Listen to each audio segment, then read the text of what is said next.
Hello everyone, how are you all? I hope you're all fine.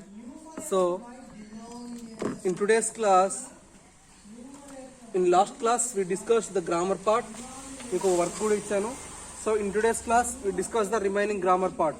మనకి కొన్ని ఈ grammar part ఏమి ఇచ్చారంటే క్వశ్చన్స్.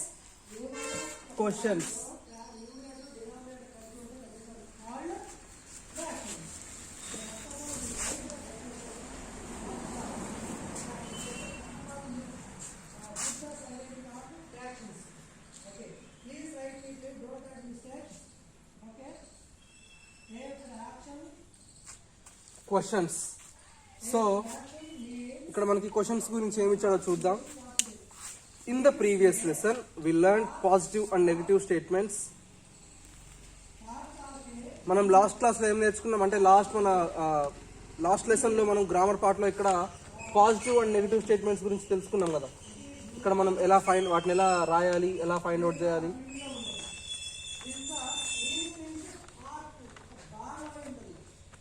అది పార్ట్ బి బుక్లో అనుకుంటా. సో అది పార్ట్ ఏ బుక్లో, మనం సెకండ్ లెసన్లో ఇది పార్ట్ బి బుక్ కదా. పార్ట్ ఏ బుక్లో మనం ఏం నేర్చుకున్నాం, పాజిటివ్ ఇంకా నెగిటివ్ స్టేట్మెంట్స్ని మనం ఎలా రాయాలి, ఎలా ఫైండ్ అవుట్ చేయాలనేది మనం నేర్చుకున్నాం. నెక్స్ట్ ఇక్కడ మనకి ఏమి ఇచ్చారంటే క్వశ్చన్స్ని ఎలా రాయాలని ఇచ్చాడు. Teacher, when we want to know about others what do we do. Teacher ఒక స్టూడెంట్ని అడిగే క్వశ్చన్ ఏంటంటే, when we want to know about others what do we do. మనం మన ఎదుటి వాళ్ళ గురించి, అదర్స్ అంటే వేరే వాళ్ళ గురించి తెలుసుకోవాలి. సో మనం ఏం చేయాలి, వాట్ డూ వీ డూ అని ఒక టీచర్ వాళ్ళ స్టూడెంట్ని క్వశ్చన్ అడిగాడు. అప్పుడు స్టూడెంట్ ఏం చెప్పాడు చూడండి, వి ఆస్క్ క్వశ్చన్స్. అప్పుడు స్టూడెంట్ ఏం చెప్పాడు, వి ఆస్క్, మనం క్వశ్చన్స్ అడగాలి అని చెప్పాడు. అప్పుడు టీచర్ ఏమన్నాడు, వెరీ గుడ్. సో దీన్ని బట్టి మీకు ఏం అర్థం కావాలి అంటే, when we want to know about others what do we do. మనం ఎదుటి వాళ్ళ గురించి కానీ లేకపోతే వేరే వాళ్ళ గురించి తెలుసుకోవాలంటే మనం ఏం చేయాలంటే ఏం చేయాలి, వీ ఆస్క్ క్వశ్చన్స్. మనం వాళ్ళని అడగాలి, క్వశ్చన్ చేయాలి. So let's learn more about questions గురించి ఈరోజు టాపిక్లో, ఈ గ్రామర్ పార్ట్లో మనం తెలుసుకుందాం. సో మనకి ఇక్కడ ఒక సెంటెన్స్ ఇచ్చారు చూడండి, మనం ఇక్కడ రాసుకుందాం బోర్డు మీద. Do you come to school daily? Do you come to school daily? Next sentence.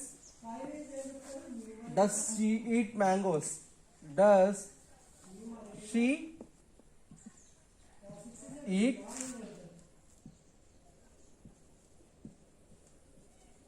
mangoes?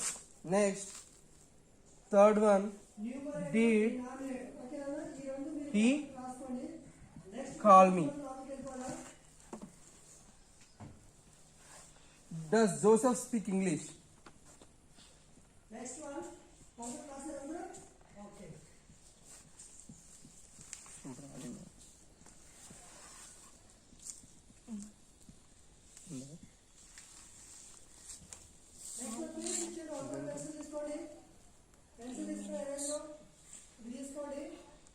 Did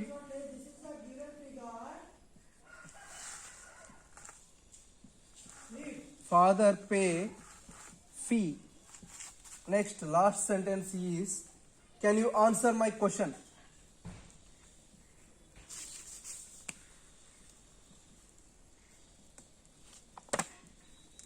Can you answer my question? So మనకి ఇచ్చినవి ఇవి 6 క్వశ్చన్స్ లాగా 6 సెంటెన్సెస్ ఇచ్చాడు. సో వీటి గురించి టీచర్ ఏం చెప్తున్నారు చూడండి. Teacher, when such questions are asked how do you answer. ఇటువంటి క్వశ్చన్స్ ఒకవేళ నిన్నే అడిగారు, సో నువ్వెలా ఆన్సర్ చేస్తావు అని అడిగారు. అప్పుడు స్టూడెంట్ ఏం చెప్పాడు, either with yes or no. ఇటువంటి questions do, does, did, can, ఇటువంటి క్వశ్చన్స్ అంటే ఏ క్వశ్చన్లో అయినా డూ, డస్, డిడ్, ఇటువంటి క్వశ్చన్స్లో ఇట్లా స్టార్టింగ్ ఇవి ఇలా అడిగారు అనుకోండి, మనం ఎలా ఆన్సర్ చేయాలంటే yes or no. Okay, yes or నోతో మనం ఆన్సర్ చేయాలి. అంటే ఇప్పుడు do you come to school daily, నువ్వు స్కూల్కి డైలీ వస్తావా? అప్పుడప్పుడు ఆబ్సెంట్ అవుతావు అనుకో, ఏం చేయాలి? Do you come to school daily, నేను రోజు రాను కాబట్టి ఆన్సర్ ఏం చేయాలంటే నో అని చేయాలి. సో రెగ్యులర్గా వచ్చే మీరు మంచి స్టూడెంట్స్ అయితే ఏం చేయాలి? అప్పుడు ఎస్ అని ఆన్సర్ చేయాలి. ఓకేనా? ఇలా మనం ఇవి క్వశ్చన్స్ ఏంటంటే single word answers, yes or no, do, does, did, can, will, ఇటువంటి క్వశ్చన్స్ అడిగినప్పుడు మనం ఎలా ఆన్సర్ చేయాలంటే one word, yes or no. So next, does she eat mangoes, ఆమె మ్యాంగోస్ తింటుందా? ఆమె మ్యాంగోస్ ఇష్టం అనుకో, తింటుంది. సో ఒకవేళ తింటుంది అనుకోండి ఎస్, ఒకవేళ ఆమె తినదు అనుకోండి, ఆమెకి ఇష్టం మ్యాంగోస్ అంటే ఇష్టం లేదు, సో నో. ఇట్లా ఓకేనా? ఆన్సర్స్ ఇలా రాయాలి. Next, did he call me, అతను నన్ను పిలిచాడా? ఇప్పుడు ఎవరైనా, ఇప్పుడు మీరు క్లాస్లో ఉంటే మీ ఫ్రెండ్స్ మిమ్మల్ని పిలవడం కానీ, లేకపోతే మీరు గ్రౌండ్లో ఆడుకునేటప్పుడు పిలిచినట్టు అనిపిస్తుంటుంది అప్పుడప్పుడు. సో మీరు ఏమడుగుతారు? డిడ్ హీ కాల్ మీ అని అడుగుతారు. అతను నన్ను పిలిచాడా అని అడుగుతారు. పిలిచాడు అనుకోండి ఎస్ అంటారు, లేకపోతే నో. సో పిలిచాడు అనుకోండి ఎస్ ఆర్ నో, ఈ రెండిట్లోనే ఆన్సర్ చేయాలి, ఎస్ ఆర్ నో. అలా అంటే షార్ట్ వర్డ్గా రాసుకోవచ్చు ఈ ఆన్సర్స్ అని. Does Joseph speak English, Joseph అనే అబ్బాయి ఇంగ్లీష్ మాట్లాడతాడా? అతనికి ఇంగ్లీష్లో మాట్లాడడం వస్తేనేమో ఎస్, లేకపోతే నో. ఎస్ ఆర్ నో, ఇవి క్వశ్చన్స్ ఇలా ఉంటాయి. ఓకేనా? ఇంకా మిగతా కూడా, did your father pay fee, me father pay చేశాడా? అంటే మీ ఫాదర్ ఫీ కట్టాడా? కట్టలేదనుకోండి నో, లేకపోతే కట్టేస్తే ఎస్. మీ ఫాదర్ ఫీ పే చేస్తే ఎస్ అనాలి, లేకపోతే నో అనాలి. అంటే ఆ వర్డ్ అలా యూజ్ చేయాలి. Can you answer my question, నువ్వు నా క్వశ్చన్, నేను క్వశ్చన్ అడుగుతాను. నేను ఇప్పుడు మనకి ఇంగ్లీష్లో 2 లెసన్స్ అయిపోయాయి కదా, మిమ్మల్ని పిలిచి ఒక క్వశ్చన్ అడుగుతాను. Can you answer my question, నా క్వశ్చన్కి మీరు ఆన్సర్ చెప్పగలరా అని అడుగుతాను. అప్పుడు ఏం చెప్పాలి మీరు? ఎస్ అయితే ఎస్, నో అయితే నో. ఇక్కడ మనకి టీచర్ నుంచి అదే వచ్చింది. When such questions are asked how do you answer, ఇటువంటి క్వశ్చన్స్ అడిగినప్పుడు మీరు ఎలా ఆన్సర్ చెప్తారంటే either with yes or no. Yes అయితే ఎస్ అని, నో అయితే నో అని. ఒకవేళ ఇప్పుడు మీరు 3rd క్లాస్ స్టూడెంట్స్, మీ క్లాస్లో ఎవరైనా కార్తీక్ అనే స్టూడెంట్ ఉన్నాడు అనుకోండి. ఇప్పుడు నేను కార్తీక్ని పిలుస్తాను, is your name is Karthik అని అడుగుతాను. అప్పుడు ఏం చెప్పాలి? ఒకవేళ అతని పేరు కార్తీకే అనుకోండి ఎస్ అని చెప్పాలి. ఒకవేళ అతని పేరు కార్తీక్ కాదు, లేకపోతే మహేష్ అనుకోండి, అప్పుడు ఏం చెప్పాలి? నో అని చెప్పాలి. ఓకేనా? అతని పేరు కార్తీక్ కాదు కదా, సో అప్పుడు ఏం చెప్పాలి? నో. ఎస్ అయితే ఎస్, నో అయితే నో. టీచర్ వెరీ గుడ్ అనింది. So next, so we call these questions yes or no questions. ఇటువంటి క్వశ్చన్స్ని మనం ఎస్ ఆర్ నో క్వశ్చన్స్ అని చెప్పుకుంటాము. నెక్స్ట్, ఇంకా మనకి ఇంకా డిఫరెంట్ క్వశ్చన్స్ ఇచ్చారు, డిఫరెంట్ టైప్ ఆఫ్ క్వశ్చన్స్. ఇవి మాత్రం డూ, డస్, డిడ్ అటువంటి అడిగినప్పుడు ఎస్ ఆర్ నో క్వశ్చన్స్ మనం యూజ్ చేస్తాం. సో ఇంకా నెక్స్ట్ ఇంకో టైప్ క్వశ్చన్స్ ఇచ్చాడు, అవేంటో చూద్దాం.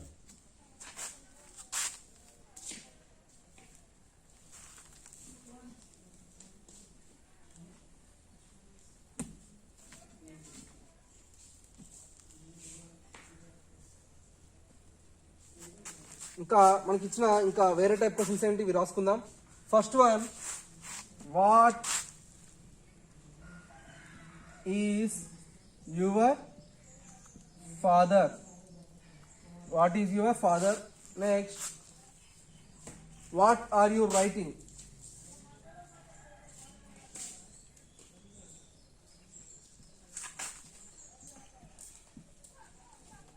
What are you writing.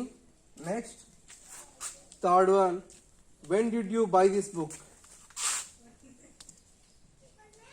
when did you buy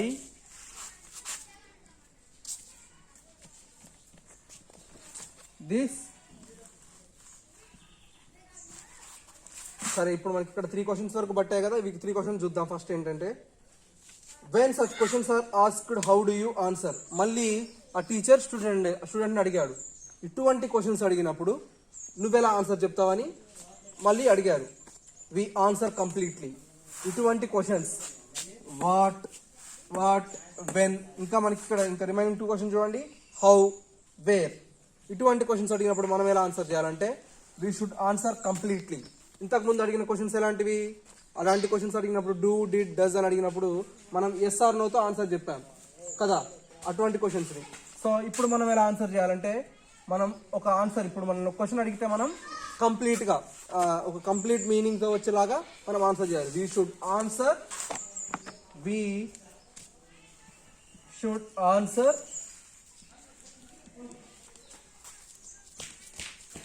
answer completely.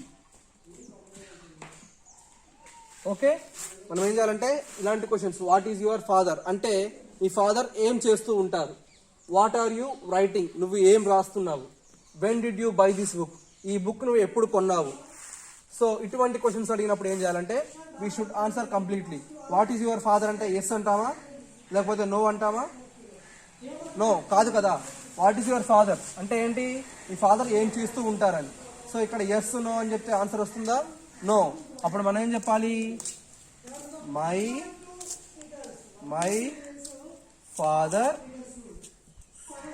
Is a farmer. Okay, what is your father, మీ ఫాదర్ ఏం చేస్తూ ఉంటారు. అప్పుడు మనం ఏం చెప్పాలి, my father is a farmer అని మనం కంప్లీట్గా, వీ షుడ్ ఆన్సర్ కంప్లీట్లీ అన్నాం కదా, మనం ఒక కంప్లీట్ ఆన్సర్ అనేది ఇవ్వాలి. వాట్ ఆర్ యూ రైటింగ్ అని అడిగాడు అంటే నువ్వు ఏం రాస్తున్నావు అని. మనం ఏం చెప్పాలి అప్పుడు, I am writing my homework. నేను నా హోంవర్క్ రాస్తూ ఉన్నాను. నువ్వేం రాస్తున్నావు అని అడిగితే ఏం చెప్పాము, I'm writing my homework. When did you buy this book. So ఇప్పుడు మనం ఏం చేయాలి, I bought this book yesterday. Okay, ఇక్కడ మీరు ఒకటి అబ్జర్వ్ చేశారా, ఇక్కడ మనం క్వశ్చన్స్ అడిగాము, మనం అడిగిన ప్రతి క్వశ్చన్స్ కి లాస్ట్ కి క్వశ్చన్ మార్క్ ఉంది. సో మనం ఎప్పుడు ఆన్సర్ చెప్తామో ఇక్కడ మనకి క్వశ్చన్ మార్క్ ఉండదు, ఎందుకంటే ఇవి క్వశ్చన్ కాబట్టి క్వశ్చన్ మార్క్ ఉంటుంది. ఆన్సర్ లో క్వశ్చన్ మార్క్ పెట్టకూడదు. లాస్ట్ కి ఆన్సర్ ఎండ్ అయ్యేటప్పుడు మనం ఫుల్ స్టాప్ పెట్టుకోవాలి. చూడండి, ఇక్కడ ఫుల్ స్టాప్ పెట్టానా, ఇక్కడ ఫుల్ స్టాప్, ఇక్కడ ఫుల్ స్టాప్. ఓకేనా, ఆన్సర్ ఎండ్ అయినప్పుడు ప్రతి దానికి లాస్ట్ కి ఫుల్ స్టాప్. ఫుల్ స్టాప్ అంటే చుక్క. ఓకేనా, ఫుల్ స్టాప్. దీన్ని ఏమంటాము, ఇది క్వశ్చన్ మార్క్. క్వశ్చన్ ఉంది కాబట్టి, ఇది క్వశ్చన్ కాబట్టి క్వశ్చన్ మార్క్ పెట్టుకోవాలి. ఆన్సర్ ఎండ్ అయిపోయింది కాబట్టి ఫుల్ స్టాప్, ఒక డాట్ పెట్టుకోవాలి. ఓకేనా, ఇంకా మనకి ఇంకా 2 క్వశ్చన్స్ ఉన్నాయి చూడండి. How can you solve this problem, నువ్వు ఈ ప్రాబ్లంని ఎలా సాల్వ్ చేస్తావు అని అడుగుతారు. అప్పుడు ఏం చెప్తారు, I can solve this problem very easily, నేను ఈ ప్రాబ్లమ్ని చాలా ఈజీగా సాల్వ్ చేస్తానని చెప్పొచ్చు. Where did miss Lata live, miss Lata ఎక్కడ ఉంటుంది. వేర్ did miss Lata live, miss Lata వైరాలో ఉంటుంది కాబట్టి miss Lata live in Wyra. ఓకేనా, these questions are called WH questions are question word questions. ఇటువంటి క్వశ్చన్స్ ని, ఈ క్వశ్చన్స్ ఉన్నాయి ఇప్పుడు, what is, who is your father, what, అన్నిటికీ లాస్ట్ లో WH అనేది మాక్సిమం వస్తుంది. ఏ క్వశ్చన్ లో అయినా మాక్సిమం WH అనేది వస్తుంది. So these questions are called WH questions. WH questions are question word questions. మనం ఇంకేం పిలుచుకోవచ్చు, క్వశ్చన్ వర్డ్ క్వశ్చన్స్. ఓకే, ఈ క్వశ్చన్స్ ని మనం WH క్వశ్చన్స్ అనుకోవచ్చు, లేకపోతే ఇంకా క్వశ్చన్ వర్డ్ క్వశ్చన్స్ అని పిలుచుకోవచ్చు. ఇక్కడ WH వర్డ్స్ చూడండి ఏమేమి ఇచ్చాడో మనకి.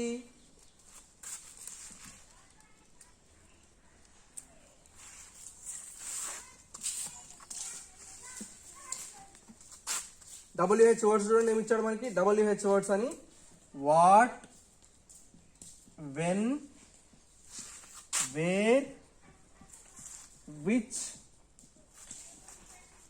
వై, ఇంకా who,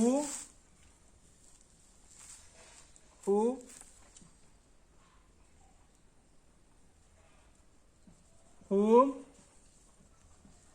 whose, what, when, where, which, why, how, ఇంకా హౌ, ఇవి WH వర్డ్స్. ఓకేనా? ఇటువంటి ఈ వర్డ్స్ తో మనకి స్టార్ట్ అయ్యే క్వశ్చన్స్ ని ఏవైనా మనం కంప్లీట్ గా ఆన్సర్ చేయాలి. చదవండి ఒకసారి. What, when, where, which, why, who, whom, whose, how.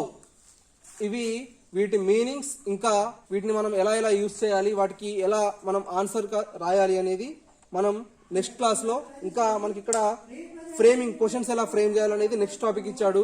So మనం వీటి మీనింగ్స్ ఒకసారి చెప్పుకొని ఆ క్వశ్చన్స్ని ఎలా ఫ్రేమ్ చేయాలనేది we will discuss in the next class. ఓకేనా? మనకి ఇంకా ఇక్కడ గ్రామర్ పార్ట్ కూడా ఇచ్చాడు, కానీ మనం ఇది స్టార్ట్ చేస్తుంటే ఇది ఇంకా చాలా టైం పడుతుంది. సో ఇదంతా మనం వీటి మీనింగ్స్ చెప్పుకొని నెక్స్ట్ క్లాస్లో మనం ఈ గ్రామర్ పార్ట్ కంప్లీట్ చేసుకుందాం. క్వశ్చన్స్ ఎలా ఫ్రేమ్ చేయాలి, ఆ క్వశ్చన్స్కి ఆన్సర్ ఎలా రాయాలని. So that's it for the class today. ఓకేనా? బాయ్.